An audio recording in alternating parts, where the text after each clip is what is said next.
Market দেখতে থাকি কোন মার্কেটের কী পরিস্থিতি। এটাতেও করব না, এটাতেও করব না, এটাতে টাইম আউট হয়ে গেছে। 29 সেকেন্ড থাকলে এখানে আমরা একটা আপডেট করতাম। By the way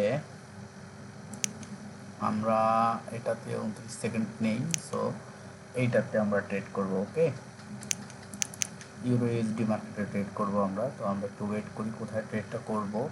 market fill up করবে হচ্ছে এই পর্যন্ত। ওকে, যদি এই ক্যান্ডেল দিয়েই ফিল আপ হয়ে যায় সেক্ষেত্রে আমরা ডাউন ট্রেড করব, আর যদি এই ক্যান্ডেল দিয়ে ফিল আপ এটা না হয় সেক্ষেত্রে আমরা আপ ট্রেড করব। তো আই থিঙ্ক এটা ফিল আপ হচ্ছে না, আমরা একটা আপডেট নেওয়ার প্রস্তুতি নিচ্ছি।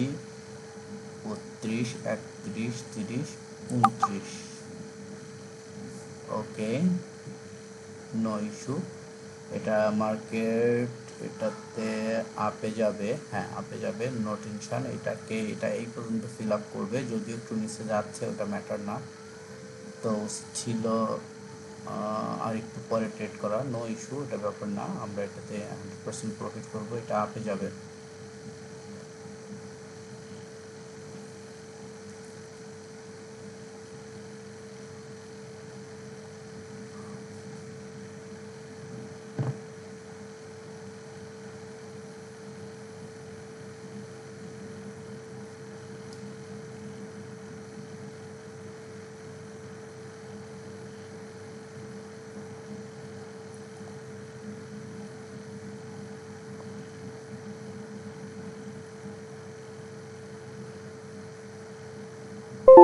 ওকে, ডান।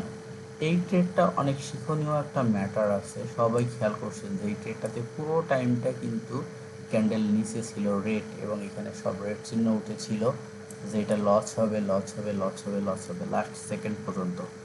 এবং আমি একদম চুপচাপ হয়ে শুধু মনে মনে একটা জিনিস বলতেছিলাম যে লজিক কখনো মিথ্যা হতে পারে না, লজিক মিথ্যা হতে পারে না। সো শেষে কিন্তু তাই প্রমাণ হলো যে লজিক কখনো মিথ্যা হতে পারে না। আমি বলেছিলাম যে এই ক্যান্ডেলটা, আগের ক্যান্ডেলটা যদি এইটা ফিল আপ করে, এই সমান ফিল আপ করে, এই সমান ফিল আপ করে ফেলে, তাহলে আমরা ডাউন ট্রেন্ড নিব। আর যদি এই ক্যান্ডেলটা এটা ফিল আপ না করে তাহলে আমরা আপ ট্রেড নেব। তো আমরা একদম 29 সেকেন্ডে যখন ট্রেড নিয়েছি তখন দেখেন ট্রেডটা কত সঠিক জায়গায় হয়েছে, যে এইখান থেকে মার্কেট ওপেন হয়েছে, হ্যাঁ, কিন্তু ট্রেড আমরা তার আগেই করে ফেলছি এইখানে। একদম 29 সেকেন্ডে ট্রেড করার মজা হচ্ছে এইটা। এবং মার্কেট উল্টা দিকে রেড হয়ে ঘোরাঘুরি করছে, কিন্তু শেষে যায় ঠিকই ওইখানে যায় ক্লোজ করছে। এখন আমরা খেয়াল করি যে এইটা কিন্তু বরাবর মোটামুটি ক্লিয়ার করে ফেলছে, একটু বাকি ছিল, এই বাকিটুকুর জন্য কিন্তু পরে এইটুক উঠছে। এইটুক যখন উঠে গেছে তখন আমরা ধরে রাখবো মার্কেট আরও উপরে যাবে। কোথায় উপরে যাবে? এই পর্যন্ত ফিল আপ করবে মার্কেট। ওকে, এটা হচ্ছে ক্যান্ডেল ফিলোসফি, এই পর্যন্ত ফিল আপ করবে। তো সবাই বলে যে ভাই ট্রেডের পরে একটু বিস্তারিত বলে দেওয়ার জন্য। সো বেশি বিস্তারিত বললে আবার মিনিট বেশি হয়ে গেলে এই হোয়াটসঅ্যাপে এই ভিডিওটা যাবে না, এই জন্য আমি বেশি কিছু বলি না। তাহলে আমরা যদি একটু খেয়াল করি অ্যানালাইসিসটা, কিছু না, আমাদের টার্গেট ছিল যে এই ক্যান্ডেলটাতে আমরা দেখতেছিলাম মার্কেট।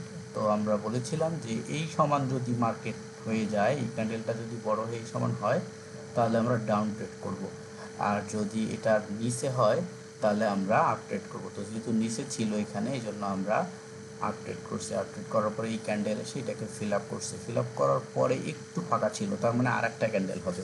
সো এতটুকু ফাঁকার জন্য সে কিন্তু আর একটা ক্যান্ডেল করছে, করার পরে মার্কেটের একটা টার্গেট থাকে যে সে কোনটাকে ফিল আপ করবে, এই এসএনআরকে ফিল আপ করবে নাকি এই রেজিস্ট্যান্সকে ফিল আপ করবে। সো এগুলো অনেক ডিটেলস কথাবার্তা, এগুলো থিওরি ক্লাসে কথাবার্তা হবে, নো ইস্যু। আর লজিক মেনে ট্রেড করলে, আপনার লজিক যদি ঠিক থাকে, আপনি যদি বুঝে ট্রেডটা করেন, তাহলে যদি লসও হয় অন্য কোনো কারণে, সেক্ষেত্রে তারপরও সেই লসের কারণটা আপনার জানা থাকে। কারণটা যখন জানা থাকে মনে একটা স্যাটিসফ্যাকশন থাকে যে হ্যাঁ আমার রং ডিসিশন বা এই কারণে লস হয়েছে, বাট আমি জানি না লসটা কেন হয়েছে, তাহলে কিন্তু এটা একটা মানসিক চাপ। সো সবাই বুঝে শুনে ট্রেড করবেন। আমি যদি এই কথাগুলো বলার জন্য এই 4 মিনিট নষ্ট না করতাম তাহলে পরের ক্যান্ডেলটাতেও ট্রেড করে উইন হতে পারতাম, এর পরের ক্যান্ডেলও উইন হতে পারতাম, এর পরের ক্যান্ডেলও উইন হতে পারতাম, মানে আমি একই সাথে এই 3টা ক্যান্ডেলে কিন্তু উইন হতে পারতাম। So good night.